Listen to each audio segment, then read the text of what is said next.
Kochie's Business Builders is proudly brought to you by our partners KPMG and Google, who are helping small businesses grow.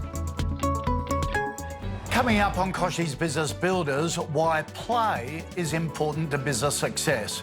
Who's Australia's favourite family business? You're about to find out. Plus, 4 incredible women share how they've grown their brands through networking. G'day and welcome to another episode of Kochie's Business Builders, where we take a look at the issues facing small business owners and come up with practical advice and tips to help them succeed. Joining me today as co-host is Katrina McCarter. Katrina is an award-winning international speaker, best-selling author and marketing strategist. She's the founder of Marketing to Mums and Partnerships Mastery, where she likes nothing more than helping businesses to join together to find ways to market their products and services with no money. Katrina, thanks for joining us. Marketing with no money. I love that. How can a business market without a budget? There are so many ways to actually market a business without a budget, David. Telling the origin story about who you are, what you do. More importantly, though, really highlighting what makes you different.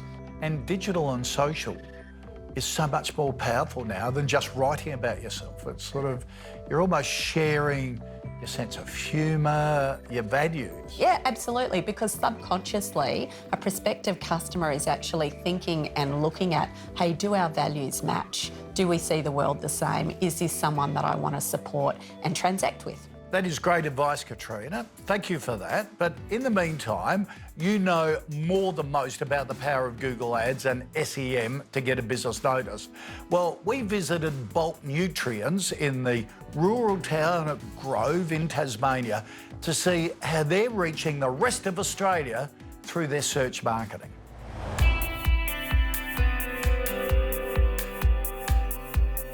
Hi, I'm Jess Crowley. I'm the General Manager at Bulk Nutrients and we're based down here in Tassie. At Bulk Nutrients, we manufacture and supply sports and nutritional supplements to Australia and New Zealand, and we make quality supplements more affordable. When we first started, our owner Ben was just able to identify through when he travelled overseas that there was a gap in the market in Australia. So there was a lot of imported supplements. There were some good Australian manufactured supplements, but everything tended to be on the high price end of the market, and there wasn't really anything in that value space. When we first started, e-commerce was really only just starting to be a thing, and also the idea that a smaller company or even a sole trader could manufacture supplements and then sell them direct to the customer was really new, and so it was quite hard to establish ourselves when you're in competition with really well-established brands with really high budgets.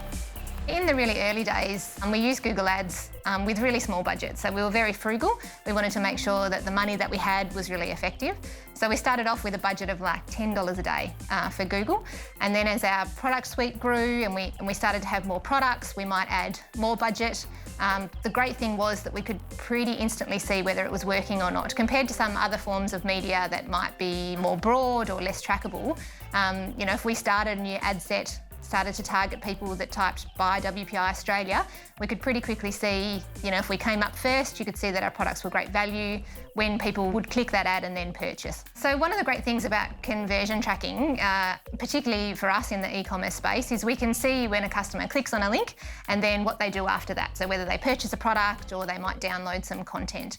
And we use that to inform what sort of advertising we might run and the budgets that we might put towards Google Ads, for example. Because of the way Google Ads is set up and the way that you can adjust how you want to attribute what you're actually asking people to do, what products of yours might they be interested in, whether that's something that you're selling or a service, and then starting with a really small ad set. So using Google Ads, picking something, putting a small budget to it and just seeing how it's working. So are you wanting them to purchase product versus are you looking for a lead generation measure? So for example, some of the things we might do is we'd provide a recipe ebook that would be free to a potential customer. You'd click through a Google ad, you'd download it, we'd provide you that content, and then when you're ready to purchase, we've linked back through that. It's really important for us that across all search engine marketing, we're able to liaise with those customers and potential customers at the point that they're at in the journey. Since 2019, about 23% of our revenue was generated through SEO and Google Ads. So that's across people finding our website via Google or clicking on an ad or coming to us via a shopping feed. In financial year 2022, that's close to 35% now. So that shows you how relevant and important Google Ads are to us as a business. Whether you're a shop front and you're attracting people from where you're located, to if you're selling anything online in any sort of e-commerce store, whether that's with bricks and mortar or on its own, you've got to be using Google Ads because you really need to get in front of people when they want to purchase. And we know that in Australia, the primary way that people will find a website is going to Google, either typing in a search term or typing in the name of that company or that service.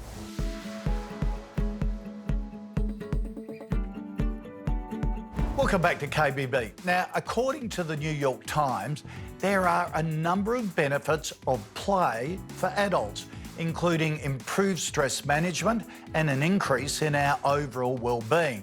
In fact, Scientific American says play replenishes the brain's stores of attention and motivation. It encourages productivity and creativity and is essential to achieve our highest levels of performance at work and in everyday life. Meanwhile, the Harvard Business Review says creating the space for play increases productivity. So, is it about time we all made play part of our business? I know someone who would definitely agree. Katrina, you're a great fan of this, but what do we mean by play? Yeah, look, it's a really, really good question. What we're talking about is doing something that brings you happiness and joy, but it's not tied to getting a goal or an objective. It's something that you do for the love of it and for the sheer enjoyment and pleasure. How do you play if you're a business owner? I would say it's all about making time for play, because most business owners, if you ask them, you know, I want you to go off and spend some time playing, they'd say, when am I going to fit that in? And I would actually say that you need to schedule time in for play, just like you might a business meeting. So how does play differ from sort of relaxing or just having a bit of downtime? As I said, it's something that you do for sheer love, and it has no responsibility attached to it, is probably the key thing.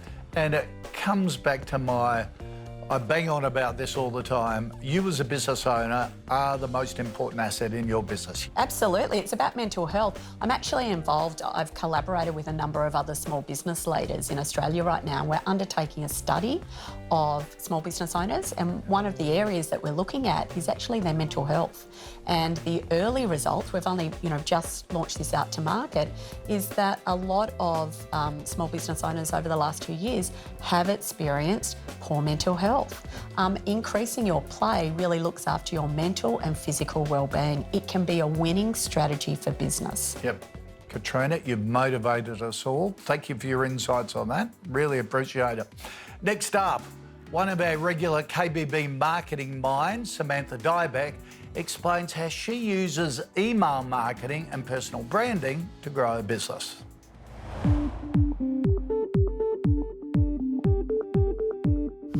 I'm Samantha Diebeck, and I'm the founder and CEO of the PR Hub. If you're anything like me as a business owner, you just don't have the time to be reaching out to your clients, your stakeholders, or your network, constantly telling them about what's going on in your business. So a regular newsletter is a really great way of doing that. For us at the PR Hub, we're also using newsletters to promote and build audience for our podcast, Influence Unlocked. When you're using an email marketing platform like MailChimp, you can even dig a little bit deeper to find out things like open rates and whether your subject lines or your messaging is actually resonating with your audience. Don't be afraid to try and mix things up.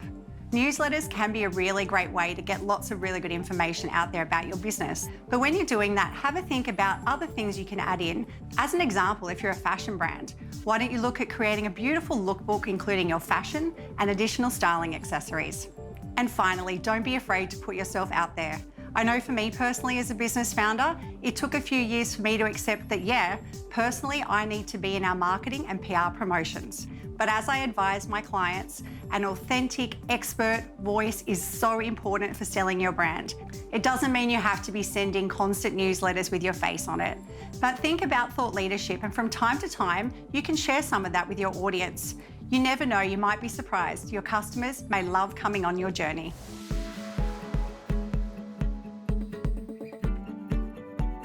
Well, thank you to everyone who entered this year's Australia's favourite family business competition. We wouldn't have been able to do it without KPMG Australia, who are committed to supporting the growth of Australia's family businesses. Robin Langsford, partner in charge, family business and private clients at KPMG Australia, is here to talk to us. Robin, family business is such an important part of our national identity, aren't they? They certainly are, Kochie, and Australia has a fabulous family business heritage. So I think you'd be hard pushed to find an Australian who didn't have a family business in their past, or wasn't a member of a family business, or didn't know someone in a family business. And that gives us a really strong emotional connection to family business. The other thing I would just say, perhaps, is that the family business sector in Australia is incredibly dynamic compared to other countries around the globe. I personally think it's very under-recognised by the Australian government when you think, especially, that they employ, it's estimated to be about 2/3 of the Australian workforce. And the owners often, live and work in the communities that they're serving, and they're there for the long term. So they're very resilient. And it's for those reasons that KPMG are just so thrilled to be working with family businesses.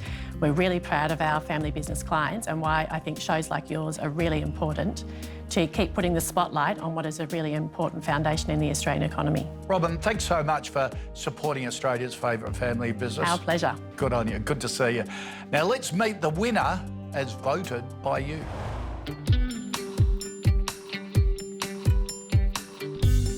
Random Harvest is a 41-year-old brand. It was founded in 1981. Wonderful brand. I'm the third owner in 41 years. We took over the brand about 7 years ago. It had struggled a little bit up until then. When we took over, we focused on the product, getting the quality right, getting the ranging right, getting the packaging right. And now we've got a great brand. Many people recognise it as Australia's leading premium gourmet food brand. Oh, we're pretty crazy when it comes to customer service, and that does bring on some challenges in itself because we do set the bar very high. A lot of companies will have a 2 o'clock cut-off for orders. We don't have a cut-off. So if the truck's out the front in the afternoon at 4:30 and we get a customer ring up, we'll make the truck wait. So, we don't have too many truck drivers that are our friends, but our customers love us for it. So we get those orders packed, we get them out. If a customer wants something special, if they've got a local charity, it might be a breast cancer morning tea, we'll donate products to them. We work very closely with our customers. We deliberately don't have a lot of customers, but the ones that we have, we work very closely with, and we have a really good relationship. Like I said, they'll ring and they'll talk to one of us. And always putting the customer first is probably what, we tell everybody that comes in. So I always think that you're in the customer's shoes. So, if you get a box and there's something wrong with it, just pretend you're the customer receiving that box. So attention to quality is massive for us. Working with the boys and my daughter, it's wonderful. Our customers know us as a family business. When they call up, one of us answers the phone. They know the boys, they know Ange. Ange has been doing it since she was 15, sitting there keying the orders on our trade show stand, and so people know us as a family business and we love it. I left school 2019 and loved working with the old man, and pretty much went in there and worked in the warehouse, and I've slowly, worked my way up and now go and see customers and selling, which I love. It does peak at the seasonal times because a lot of our business is food gifting, although we have branched out into everyday gourmet, pantry items. For example, our Australian truffle oil is one of our best sellers now, so it's absolutely fantastic. Our caramelised balsamics are absolutely beautiful, our infused oils, our confectionery range. So we're on shelf year-round as well as the seasonal times. Probably our Australian barbecue collection. It's got sweet and savoury, so it's got products, anywhere from smoke and pepper sauces to spicy tomato caramelised onion sauces, all the way to assorted fudge and peanut crunch. And our gourmet essentials crate as well. So it's got a beautiful little branded crate with a beautiful neat ribbon on it, and with all of our beautiful sweet and savoury products in it. So they're probably our 2 best sellers. We are very close with our customers, and they're constantly asking for new products, and we find it difficult to say no sometimes. And they support us, so everything does sell really well. One of our challenges at the moment is keeping up with our service level expectations. So we say to people, I don't care what happens, you place your order today, it leaves today, which is sort of, creating a rod for our own back. But that's where there is a bit of challenge every afternoon where we're sort of, madly packing to get these orders out. A massive thank you to everybody that voted for Random Harvest. We really appreciate your support. Thank you so much. Thank you so much, guys.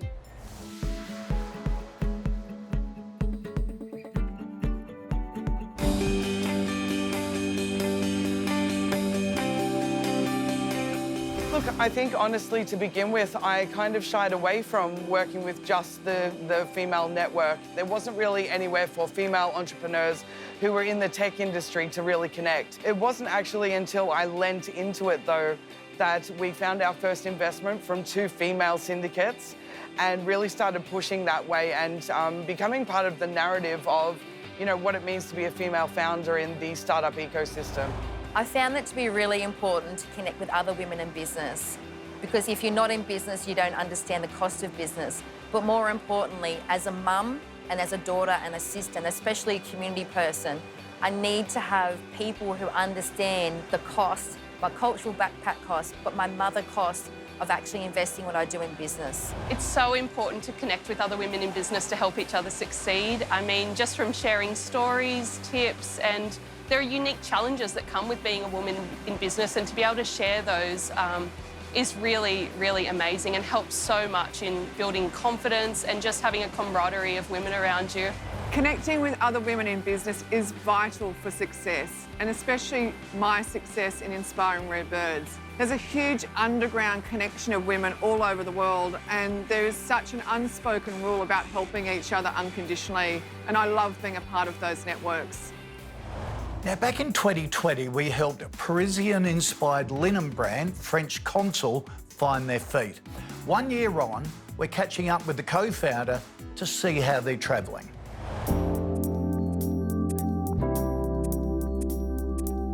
Hi, I'm Karen Miles, the founder and creative director of French Consul. Since we last spoke, we've had a lot of change and a lot of growth, actually, even despite COVID.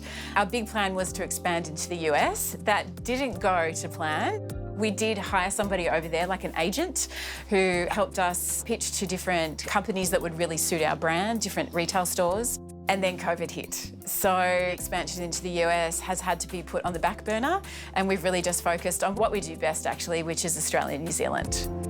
So I'm finally out of the lounge room and into my own studio, which is so exciting. So we've been here for nearly a year now.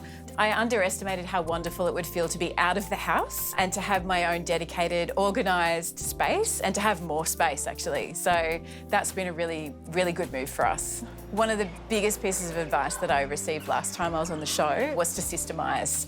And we put a lot of new systems in place, which is really exciting. So a lot of it was being done on pen and paper. We've now systemised everything, all our inventory, into Xero. I was really struggling with my accounting and understanding what I needed to do, so I ended up getting a really fabulous new female accountant who just explains things so well to me. Doesn't make me feel stupid, because numbers is not my thing. And she helped me switch over from a sole trader to a PTY Ltd, and that's really obviously had some really great tax benefits for the company. COVID has been really challenging. A lot of our retail stockists closed or really reduced their capacity, stopped ordering altogether, and we are still sort of 80–90% wholesale as a business, so that's really hurt us. Then last year we had our best year yet, so it's just been a complete roller coaster. As part of our marketing, it was really important that we updated our website as well. So we've got a whole new website that we worked on. When we first launched, I was very much focused on building a website for wholesalers, but now it's both. It's definitely a retail shopfront as well as a wholesale login space where our clients can order direct wholesale, but our customers can just order like a normal shop as well. So just a really beautiful place to visit. So one of the important things we wanted to do is actually be on the ground in the US while we were trying to expand there, and so we did a pop-up in Soho in New York, which was an amazing experience. Very much a pinch me moment. We partnered with a French cafe that had a retail space as well, and we did a week-long pop-up there, and just felt amazing to actually be there and meet customers and see their reaction to our product. We're really excited. I'm working on the restoration of a 200-year-old convict sandstone-built cottage in Tasmania, and we're going to turn that into a French-styled Airbnb. It'll definitely become a showroom of sorts, I guess, but really it's about having that experience of the French way of living. So still working on new things, still creating new exciting products for people, and I guess we'll just see how it all goes. It's just great to see that they're doing so well. And Katrina, it sort of goes back to our earlier discussion that process can really be good for your coping mechanism, can't it? Absolutely. I think that structure, just providing that structure, can really ease the mind and reduce anxiety significantly. and reduces your decision making as well, isn't it? Which we're all overloaded with. Absolutely. Decision fatigue is a real thing, and by having those processes and structure in place, it really reduces, as you say, the need to make a number of decisions. Yeah. Less decisions are better for us all. Katrina, it's been so wonderful having you as part of the show. Thanks for all your advice today. Really appreciate it. Absolute pleasure, David. Thanks for having me. And remember, if you're looking for small business tips or the latest news and expert advice, then you can find them online at kochiesbusinessbuilders.com.au or follow Kochie's Biz on Facebook, LinkedIn, Insta and Twitter. We'll see you next time. Next week on Kochie's Business Builders, mindfulness tips from a wellness expert. BX Earth brushes up on their direct-to-consumer skills, plus the coffee caravan bringing retro cool to Melbourne streets.